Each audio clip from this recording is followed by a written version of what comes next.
Hello everyone and welcome back to my YouTube channel. I know that I don't often do clinical videos or clinical case scenarios and you all ask me to do more. I'm really excited today because I've got my mentor who has been giving me a lot of clinical advice, a lot of knowledge about cases that I find somewhat challenging. So yes, even with my experience and knowledge, there are some things that I can't do. The dentist that I'm talking about is Dr Ash Parmer. He is incredible, has an amazing reputation, and I chose him because he really is one of the best in the game. He actually treated my mum many years ago. So my mum had full mouth of veneers and Ash was the dentist that I chose for her. The case that we're talking about today is a full mouth rehab case. This patient came to me and his presenting complaint was, I hate my teeth, I've grinded them away and I want you to do something about it. My initial reaction was, I can't do this because it was such a complex case. Basically, the patient had completely ground down his teeth. He had barely any tooth structure left. And this required what we call opening up the bite, i.e. the bite has to be completely changed. Because this is so important to get right, you can really get things wrong if you're not doing it properly and step by step. So for example, the patient can then start to experience pain, breakages. You know, you're doing something that's completely altering their function. I went on Ash's 8-day course and he still came to the practice to mentor me one-on-one on this case because I asked him to. I was still nervous to do it. It was the first case that I'd ever done. He is going to come on camera soon and talk to you a little bit about this case and how we treated it. So you're actually here for part 2 because part 1 was where we treated all of the front teeth and part 2 today is where we're treating the back teeth. Hi everyone. Firstly, I'd like to thank Rhona. It's really an honor to work with a fantastic dentist like her, and she asked me to come and support her with this case in her practice. So this patient who's reasonably young was wearing his teeth down. He had attrition and erosion both. He had pretty good arch form, so over a period of time his upper and lower teeth had worn down. Now Rhona wanted to improve the health, function and the appearance of this patient's mouth. We had to plan the case. He needed a full mouth rehab. The way I like to approach these is not just to prep every tooth because then you would lose control of the occlusion. So the first thing we did was all the diagnostics and assessment and the planning. So we did proper photographs, we did radiographs and the analysis. We also did what's called a mock-up. So when I first met the patient, we sort of aesthetically mocked up the upper teeth. Just want to show you how short the patient's teeth initially were. You can see he's lost a lot of volume and length from the teeth. A mock-up is when you add composite bonding basically to the teeth temporarily and then flick it off to give you an idea of the new lengths and shapes of the teeth that you want. You then send this to the lab and from that they create something called a wax up. This is the wax up and you can see it's almost a try before you buy smile. So it shows you what the teeth could look like and it's basically a test drive that we put into the patient's mouth once we've prepped the teeth. So you can see on the left hand side how short the teeth were from the teeth grinding, and then you can see on the right hand side the wax up, which is based on the composite bonding mock-ups and how we've increased the volume and the length. But prior to that, we would have deprogrammed his mouth. We would have made an NTI deprogramming device which he wore for a couple of weeks, and then he came in the morning. We did a centric relation bite using a leaf gauge and we opened it up to the right vertical dimension as an estimation from the front. With this centric relation bite record and the various other scans and records and the face bow, then the technician did wax ups. We sanctioned 20 wax ups, top 10 teeth and lower 10 teeth. They came back with the putty indices and the prep guides. And then Rhona last time had a long session. It was a whole day affair. She numbed up the upper teeth, prepped it using the prep guides, and basically did the records. We then also prepped the lower teeth. We accurately recorded a centric relation bite at the established vertical dimension, measuring it from the CJ to CJ of the two reference teeth. Once the bite record was done, the various records were completed, and then beautiful trial smiles were made for the upper and lower teeth. The patient then went away. We then had a review appointment, and then we had another review appointment just to double check he was comfortable, whether there's any aesthetic changes, and if anything was needed then we could alter that. The shade matching was done, and then the actual porcelain restorations were made. In this particular case we've gone for Emax. So there were a couple of zirconia Emax crowns made on the posterior areas for more strength and ease of cementation. When the work came back, then Rhona and I saw the patient again on a subsequent visit. This appointment's normally about 5 hours because we need about 2.5 hours per arch. We will then numb up the upper teeth, take off the temporaries carefully and fit the upper restorations. And then we did a similar thing on the lower teeth. We then also used something called T-scan. T-Scan is probably the best occlusion force measurement software in the world. So we could actually be very precise and check that the bite was accurate and comfortable, and we had beautiful canine guidance and nice balanced contacts. There was a slight gap in the posterior teeth, but we were going to solve that.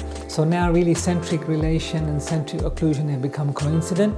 And today we're seeing the patient to prepare the back teeth. There's the 6s and 7s, fit the temporary restorations there. And then by next time, in a few weeks' time, we'll fit the back teeth and then use T-Scan, equilibrate, finish the case off. Finally, we'll make the patient a mouth guard to wear nighttime so that he protects the investment he's making in his new smile and the teeth. Well, I came here to get my teeth done because there was a grinding away, and they were sort of disappearing bit by bit. And bit by bit, I sort of lost my ability to smile as it would be. So you've come back in here now, and so I'm now learning how to sort of smile again as the teeth are back. No, I didn't have any pain with my teeth. It was more aesthetic. They were sort of grinding away and they were sort of disappearing in front of me. My experience was fantastic. I mean, it was a long experience we went through. They were absolutely fantastic, looked after me, and we got there in the end. To have a nice smile at this point it's actually a bit of a game changer. I sort of feel as I'm getting sort of older and more weathered and knackered. Having a good smile is sort of bringing me back to feeling back to my old self again.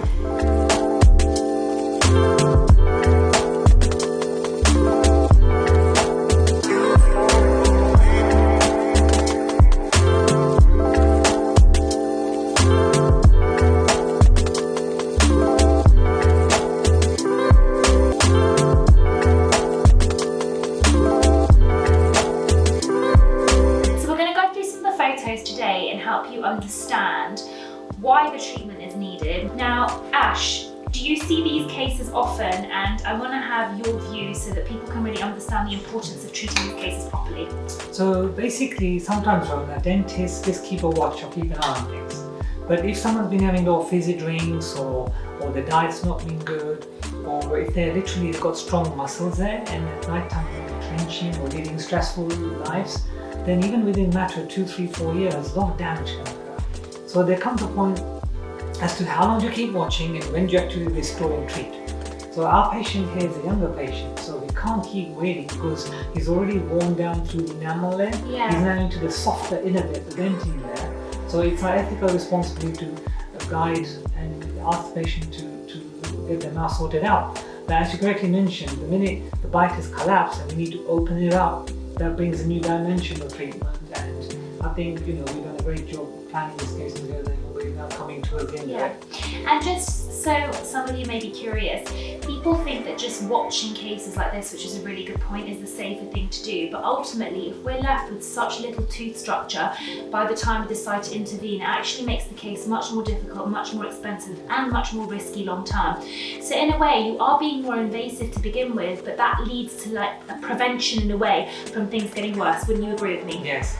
And also, Rhona, when we open up the bite, the space is created, so the drilling we've done is minimum. Sometimes people think, we're grinding the teeth down to little pegs. It's not the case. Not pegs. What we want to do is keep it minimum preparation, but restore the tooth substance that he has naturally lost through his dietary habits and the grinding. Exactly. So this photograph actually shows the preparation of the upper and lower teeth. Now you may look at the upper teeth and think, are these really big preparations? No. First of all, the patient actually had existing fillings. So on the 2 front teeth, we removed those existing fillings.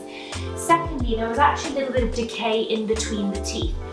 Thirdly, these teeth are not crown preparations because they could have been a lot more destructive. So we've been as minimal as we could be. In fact, if you look at the bottom teeth, you can see there's barely any tooth structure that's destroyed, simply enough for the ceramic.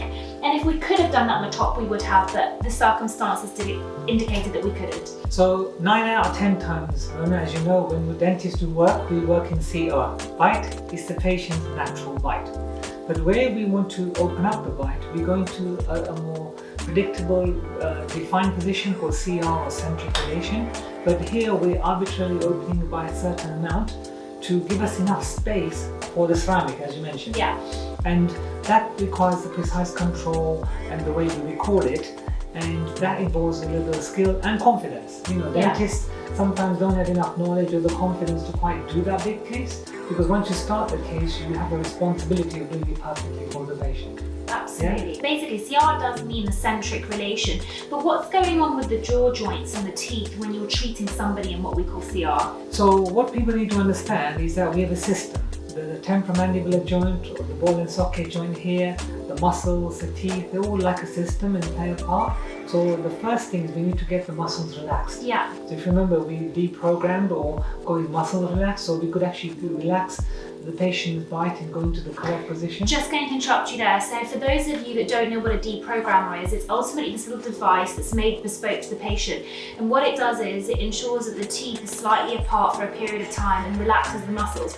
The muscles in our face are almost like the muscles in any other parts of our body. When you go to the gym and overtrain them, the muscles become stronger and bigger. It's very difficult to get the muscles out of that place, especially in the jaw. So the deprogrammer helps with that so that we can manipulate the teeth and jaw better. That's right. So Charlie's muscles were relaxed. He wore this little plastic device night time for 2 weeks. Once that was all done, then we took the bite, and it was really nice and loose then.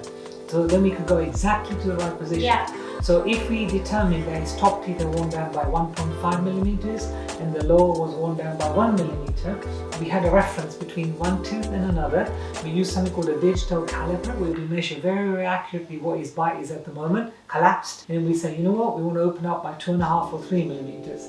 And then we took the bite material and opened up to exactly that position. And once that position was determined, then, as we said before, the technician does the wax ups and planning, and then we can deliver beautiful temporaries on the day of the preparation like last time.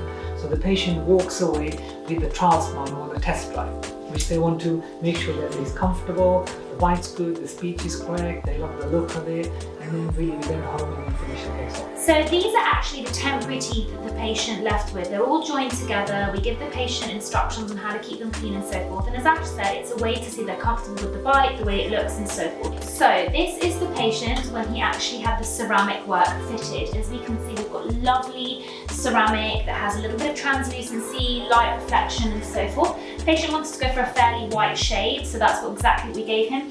This is the top and bottom teeth, so basically the 10 top teeth and the 10 bottom teeth. Today we're preparing some of the back teeth to get the bite really comfortable, clearing up any decay and so forth and taking those records. And really I think doing it in those two parts is important. Ash showed me the value of that. Why did we decide to do it that way? Because I know some dentists will prepare everything in the mouth in one go. Doing big cases like this, I feel it's better to do it in 2 steps so that you feel more confident, and it's actually better for the patient. I mean, even though we did 20 teeth last time, Rhona, you would agree that the patient was in there for like 6.5, 7 hours. Yeah. So how much local anesthetic can you give? And they get really tired by that. So I always prefer to do it in 2 steps. It's more manageable for the patient, and you actually get a more predictable outcome, and you control the bite so you don't lose it. Absolutely. The other important thing, well, I'm really glad, is you've invested in the best technology. Yeah. We've used what's called the water lasers, the best lasers, and you've also bought that T-scan thing, which is the bite checking software, which I think only 1 in 1,000 dentists in the UK. And the iTero scanner. Yeah, the scanner. So using this technology gives us better definition, better results, and more comfort and long-lasting results for the patient. As you can see from this before and after, this is completely transformational, life-changing. For those of you that watched my videos before, you will know that the reason why I wanted to embark on aesthetic/cosmetic dentistry is because it's life-changing for the patient. The patient was in the chair for 9 hours. It was one of the most challenging cases, but it's so exciting to know that I've developed the skills and knowledge to treat cases like this, and I can put them under my armamentarium of treatments to offer patients, because I was doing cases that were minimally invasive, which is amazing, but sometimes people need something a little bit more invasive. So because of Ash, I can now treat these cases confidently. Look how much the teeth have changed. Look at the volume, look at the length, look at the bite. You know, Charlie came in today and said he's never felt better with this new bite. So under the right circumstances and in the right hands, you really can have a massive impact on the patient.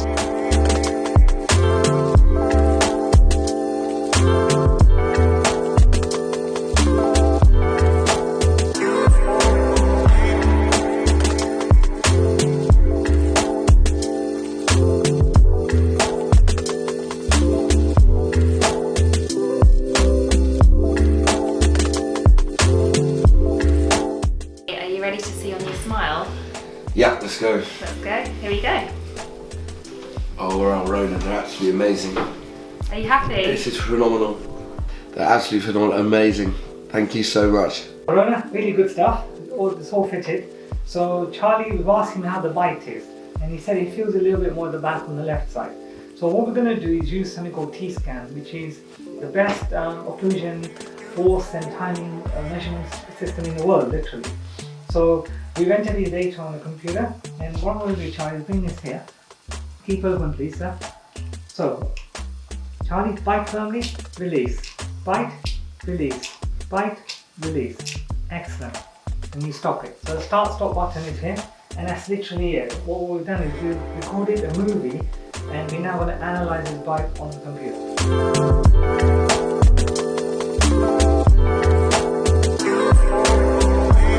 Rhona, congratulations. That was a really great result. What was really impressed with, I mean, today was a lot easier, right? We just had to fit the back crowns in sections, two, and remember, centric relation is now coincident with centric occlusion. So you just took the temperatures off, fitted them in, but what was really nice is then to check the occlusion at the end carefully and make sure the bite was really balanced. And we use the T-scan for that. T-scan. So the T-scan is this computer software, and that really made the bite very accurate. And he left saying it feels really comfortable. So what I was really proud of is you delivered a case, not only that looks good, which I know you're good at, but it's got to be functional and long lasting, and the patient will be comfortable. That was really good. Amazing. So Ash, the other thing is obviously my audience aren't just dentists, and I would love to ask you some questions that patients often come up with. I know the answers, but I think it's really good. Sure. So people that come in grinding their teeth, you know, as Charlie's photo shows here, severe grinding. He's lost enamel, he's lost a little bit of dentine. The dentine is the layer underneath the enamel. One of the most common questions I ask is, what would happen if I just left the teeth? Sure. So first we need to realize what's caused this. It can be two main reasons. One is someone is subconsciously clenching or grinding the teeth. This often happens at night, especially in people who are more stressed out in their life. And it's attrition, it's physical grinding the teeth away. That's one type of damage. The second type of damage is what we call acid erosion. And the acid can come from two ways, from within the body. So sometimes, for example, someone's pregnant, they can be doing a lot of vomiting and that can damage the teeth. Someone, if they're anorexic, that can cause a lot of damage to your teeth. Or what you take in your mouth. People who love fizzy drinks, juices, citric stuff, all this can slowly damage and wear your teeth away. And often, as you know, Rhona, it's a combination of these two harmful effects that make someone's dentition really go downhill fast. And the bottom line is, if it gets to that inner dentine layer, once you've gone past the white enamel layer, then the inside part is soft, it's going to wear away much faster. So basically, guys, the enamel is the outer hard layer and it is protective. So as Ash said, the wear that you have with the enamel is much slower than the dentine. And then when you get into dentine, it's so soft, it's almost like mush. It's just literally wearing away. The nerve then lives underneath the dentine, and that's when you can get really bad problems. So you can get pain, you can get infections and so forth. And then if you think about it, if we've worn down the teeth so much and then we want to put a veneer or a crown, there's literally nothing to hold that veneer or crown in place. And that's where we get even more problems, and the bite becomes even more haphazard because there's literally no reference point. So actually delaying treatment, I think Ash would agree, is more destructive.